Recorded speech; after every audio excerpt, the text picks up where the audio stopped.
আমরা চেয়েছিলাম যে অন্তত বিচারটা যাতে হয় আমাদের চোখের সামনে ভিজিবল, কিন্তু ওই যে একদম গতানুগতিক নিয়মে সবসময় জানি যে বাংলাদেশে বিচার হয় না, সেই জিনিসটার পথেই আমরা আগাচ্ছি যে বাংলাদেশে আসলেও বিচার হয় না।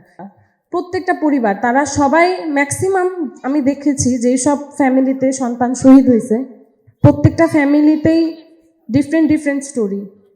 মনে করেন এই যে শহীদ ফারহান ফায়াজ আঙ্কেলের একটা মাত্র সন্তান ছিল, তো সে বড় হচ্ছিল, পরিবারের তো একটা অনেক আশা থাকে একটা সন্তানকে নিয়ে যে বড় হয়ে ভালো কিছু করবে, বাবা মার মুখ উজ্জ্বল করবে। তো সেই জায়গায় সন্তানটা একটা মানে যারা মারা গেছে ম্যাক্সিমাম তো ছোট ছোট বাচ্চা ছিল, তারা জাস্ট কেবল ব্লুম করতেছিল। তো এরকম একটা সময়ে তাদেরকে স্বৈরাচার মেরে ফেলে।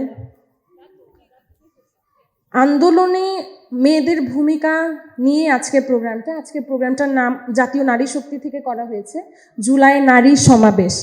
তো এখানে আসার পরে সর্বপ্রথম আমার মাথায় যেই ভিডিওটা বারবার আসছিল সেটা হচ্ছে ওই যে একটা মায়ের ভিডিও ছিল না, যে মাটা পানি দিচ্ছিল আর বলতেছিল যে আমি তো বেশি কিছু করতে পারতেছি না বাবা, আমি তোমাদেরকে শুধু পানি খাওয়াচ্ছি, আমি পারতেছি না, আমার তো বয়স হয়ে গেছে। খুব নরম করে করে আন্টিটা কথা বলতেছিল। ওই ভিডিওটা আমার সবচেয়ে বেশি চোখে ভাসে। যেই মাটা বাচ্চাদেরকে সিঙ্গারা খাওয়াচ্ছিল সেই ভিডিওগুলো আমার চোখে ভাসে। এই মাগুলো আমাদের জুলাইয়ের ইন্সপিরেশন ছিল। আমার ভাই বারবার এই ভিডিওগুলো আমার মাকে দেখাইতো আর বলতো তুমি ওদের মতো হইতে পারো না। আম্মুকে বলে এই মারা কিভাবে পারে, ওদের বাচ্চা কি এমনি, তুমি বলো যে তোমার কষ্টের বাচ্চা, ওদের বাচ্চাও তো কষ্টের, তাহলে তুমি ওদের মতো শক্তিশালী কেন হতে পারো না। আমি এরকম দেখছি ম্যাক্সিমাম এই যে জুলাইয়ের যে নারীরা এরা অন্যরকম ভাবে আর কি, ওই সময়টা তো শুরুর দিকে সব নারীদেরকেই দেখা যাচ্ছিল, কিন্তু আসলে এটা কষ্টের কথা, এখন আর মেয়েদেরকে ওভাবে কোথাও দেখা যায় না। যে কোনোখানে সবাই আসলে মানে ছেলেদের কথাই বলে। আপনি শহীদ যে কোনোখানে যদি ছবি দেখেন আপনি, মানে কোথাও একটা পোস্টার টাঙাইছে সাপোজ 10 জন শহীদ, তো 10 জন শহীদ 10 জন ছেলেই হয়, মেয়ের ছবি আমরা দেখি না। কিন্তু আমাদের কিন্তু অনেক নারী শহীদও আছেন। আপনি শহীদ নাফিসা মারওয়া আপু, ও তো একেবারে রাজপথে থেকে আন্দোলন করে শহীদ হয়। তো এরকম আরও আছে যারা নিজেরা রাজপথে থেকে আন্দোলন করে শহীদ হয়েছে, কিন্তু আসলে তাদের নামটা সেভাবে উঠে আসেনি, সবখানে তাদেরকে ওভাবে ফুটায় উঠে নাই। এটা আসলে পুরুষতান্ত্রিক সমাজ, তো এই জিনিসটা থেকে আসলে বের হয়ে আসতে হবে। এই যে নারীদের যে ভূমিকাটা, এটা সবার সামনে, এটা তো একেবারে ওপেন ছিল না। প্রত্যেকটা ভিডিও তো সামনেই দেখা যায়, একদম সামনে সব মেয়ে, আমি ছেলে দেখি নাই, ভিডিওগুলোতে সামনে মেয়েরাই ছিল, এরপরে ছেলেরা ছিল, কিন্তু মেয়েদের ওভাবে এখানে অনেক কম মেয়ে। আমার কাছে মনে হচ্ছে আরও মেয়ে থাকলে অনেক ভালো হতো। তো আমার মনে হয় যে নারীদের উপস্থিতি আরও অনেক বেশি থাকা দরকার। এই জন্যে জাতীয় নারী শক্তিকে আমার মনে হয় আরও অনেক কাজ করতে হবে। আপনাদের সবাইকে ধন্যবাদ।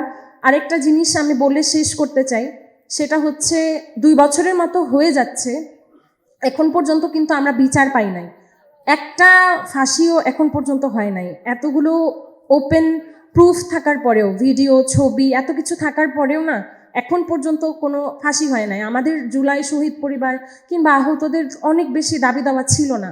আমরা চেয়েছিলাম যে অন্তত বিচারটা যাতে হয় আমাদের চোখের সামনে ভিজিবল, কিন্তু ওই যে একদম গতানুগতিক নিয়মে সবসময় জানি যে বাংলাদেশে বিচার হয় না, সেই জিনিসটার পথেই আমরা আগাচ্ছি যে বাংলাদেশে আসলেও বিচার হয় না।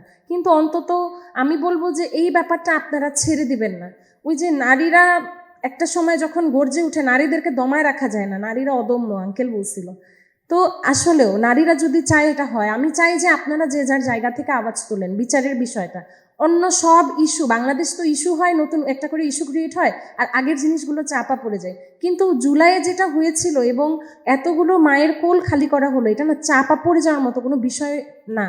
আপনারা যে যার জায়গা থেকে যদি কথা তোলেন, আওয়াজ তোলেন, অবশ্যই বিচারগুলো হবে। অন্তত বিচার হওয়া পর্যন্ত আপনাদের সবার থাকা উচিত। অনেকে হ্যাঁ অনেক জায়গা থেকে জানি, অনেক জায়গা থেকে তারা ভ্যালিউ পায় নাই দেখে হয়তো সামনে আগায় আসতে পারে নাই, কিন্তু আমার মনে হয় যে অন্তত বিচারের বিষয়টা নিয়ে সবার আগায় আসা উচিত, সবার কথা বলা উচিত। এবং যেটা বলে শেষ করতে চাই, জুলাইয়ের আন্দোলনে হুকুমদাতা থেকে হুকুম পালনকারী প্রত্যেকটা মানুষের শাস্তি আমরা দাবি করি। ধন্যবাদ। সম্মানিত উপস্থিতি, এরই মধ্যে আমাদের সাথে উপস্থিত হয়েছেন আমাদের আরেকজন সাংসদ আব্দুল্লাল। তাদের কি অবস্থা, তারা কিভাবে কি করে, মানে আমাদের এত খারাপ লাগে, এতে তাদের কীরকম কষ্ট লাগে এটা ভাবি আমি মাঝে মাঝে।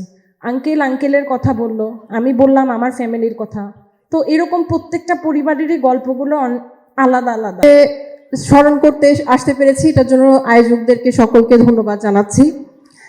আমি জুলাই কি করেছি বা আমার অবদান কি ছিল এগুলো নিয়ে কোনো দিন আর আমি নিজে কিছু বলতে চাই না। শুধু আমি কি করতে চাই সামনে, বা আমি কি সাফার করতেছি, আমার মতো আরো কিছু সহযোদ্ধা কেমন আছে তাদেরকে নিয়ে কথা বলতে চাই।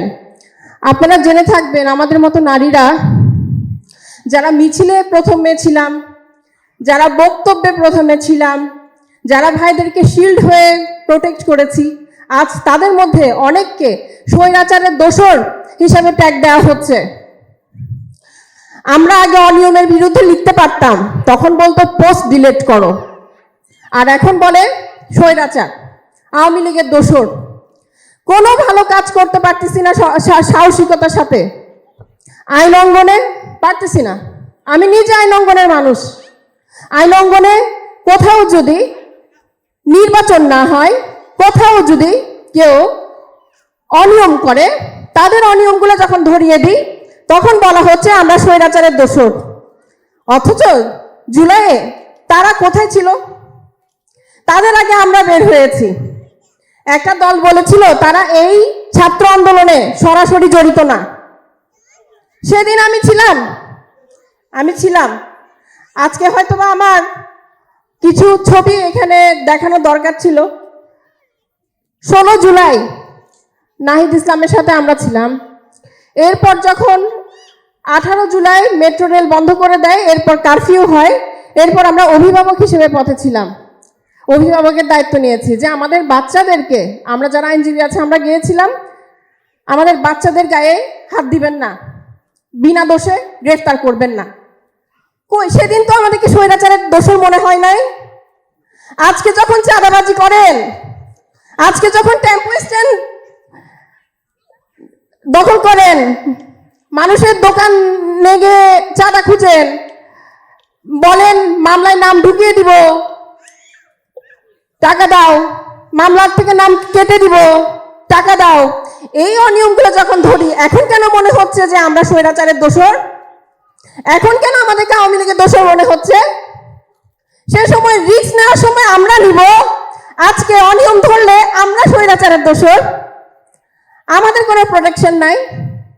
তাই আমি এখানে মাননীয় সংসদ সদস্যগণ আছেন, তারা নারী, তাদের কাছে আমার একটা চাওয়া, এটার জন্যই আমি এসেছি। আমি কখনো জুলাইয়ের পর আসিনি, কোথাও কথা বলিনি, আমার কোনো চাওয়া পাওয়া নাই। প্লিজ, আমাদেরকে স্বৈরাচারের ট্যাগ দিচ্ছে। আমাদের কোনো কথা, যৌক্তিক কথা ওনারা অ্যাকসেপ্ট করতে পারছেন না। যখনই যৌক্তিক কথা বলছি, যখনই অনিয়ম ধরে দিচ্ছি, তখনই কখন কি কার সাথে কোন বন্ধুত্ব ছিল, আমাদের আওয়ামী লীগের কে ছিল, কোন সাইডে দাঁড়ায় আছে, সবার ছবি দিয়ে স্বৈরাচারের দোসর, এই মহিলার কথা শোনা যাবে না। ঠিক এভাবে আমাদের কণ্ঠকে রুদ্ধ করে রাখা হয়েছে। তারা অনিয়ম করবে, তারা চাঁদাবাজি করবে। একজন আছে, সে পার্লামেন্টে গল্প শোনাচ্ছে, সে নিজেকে প্রাজ্ঞ বিজ্ঞ হিসেবে প্রমাণ করতে চাচ্ছেন প্রতিনিয়ত, কিন্তু তার দায়িত্ব পালন করছে না। এই কথাটা যে আমি বলবো, তার মানে আমি স্বৈরাচারের দোসর? আরে ভাই, কানের থেকে দুল টান দিয়ে নিয়ে যায়, গলার থেকে চেন টান দিয়ে নিয়ে যায়, রাইসা বাজারে যান, গুলিস্তানে দাঁড়ান, দেখবেন, কিন্তু বলতে পারবেন না দেশে আইন শৃঙ্খলা পরিস্থিতি খারাপ। বললেই আপনি স্বৈরাচারের দোসর। কারণ উনারা ক্ষমতায় আছেন, যেভাবেই চালাবেন চলতে হবে। এর সামান্য বিরোধিতা করলে আপনি স্বৈরাচারের দোসর। আরে ভাই, 5ই আগস্টের পরে অনেকে নেতা হয়েছে, তারাই তো চাঁদাবাজি করতেছে, দেখতেছি তো। কিন্তু 16 জুলাই থেকে 4 আগস্ট পর্যন্ত আমরাই ছিলাম বিভিন্ন জায়গায়। কোনোদিন এর প্রতিদান খুঁজবো না, খুঁজতে হবে না ইনশাল্লাহ। শুধু জানিয়ে গেলাম, স্বৈরাচারের দোসর আমরা না, স্বৈরাচারের দোসর আপনারা, যারা আজকে অনিয়ম সহ্য করতে পারতেছেন না, 2টা কথা লিখতে পারি না, স্বৈরাচারের দোসর। আমি একজন নারী আইনজীবী হিসেবে শুধু আমার সেক্টরের কথা বলবো। আমি ঢাকা জাজ কোর্টে প্র্যাকটিস করি। এখানে সরকার দলীয় নেতাদের দ্বারা আমি প্রতিদিন নিষ্পেষিত। কারণ কি? আমি সত্য কথা বলি, কেন আগে বলতাম না? তখন কেন ভালো লাগছিল? কারণ তখন মনে হয়েছিল যে আপনারা ক্ষমতায় আসতে পারবেন, আমাদের ঘাড়ের ওপর পা রেখে ক্ষমতায় আসতে পারবেন। এসে গেছেন, এখন কেন সহ্য করতে পারতেছেন না? তখন তো খুব মিষ্টি লাগছিল, তখন ভালো ছিলাম আমরা। এখন আপনাদের অন্যায়গুলো যখন ধরে দিচ্ছি, তখন আমরা হয়ে গেলাম সবচেয়ে খারাপ। ও মাঝে মাঝে কমেন্টে দেখি খাট কাঁপানি নাকি এ ধরনের কথাবার্তা। কার খাট কাঁপাইতেছে? কে কার খাট কাঁপাইতেছে? আর আপনারা খাট কাঁপানোর জন্য কোথায় কোথায় থাকেন? কাঁপান কেন নিজেদের খাট? নিজেদের বাসায় থাকেন না ঠিক মতো। যৌক্তিক কথা বললে মেয়েরা হয়ে যায় খাট কাঁপানি, আর অযৌক্তিক কথা বললে হয়ে যায় তাদের মহারানী। আমি মহারানী হইতে আসি নাই। সেদিনও শেখ হাসিনা আমাদেরকে রাজাকার বলছিল, আর আপনারা আজকে স্বৈরাচারের দোষর বানাচ্ছেন। কিন্তু দিন শেষে এটাই সত্য যে আমরা দেশের জন্য ছিলাম, দেশের জন্য থাকবো ইনশাল্লাহ। আসসালামু আলাইকুম।